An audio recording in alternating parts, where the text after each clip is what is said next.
Kecha yaqin bir kundoshlar haqida video chiqargandim.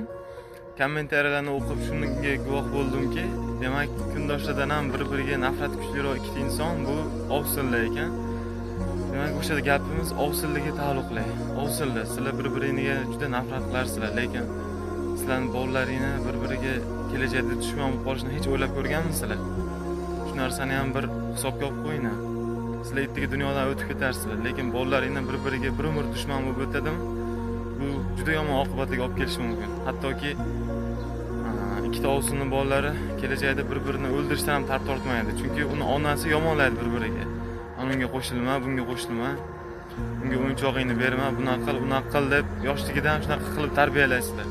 Undan ko'ra bir-biriga nisbatan mehr-oqibatli qilinglar.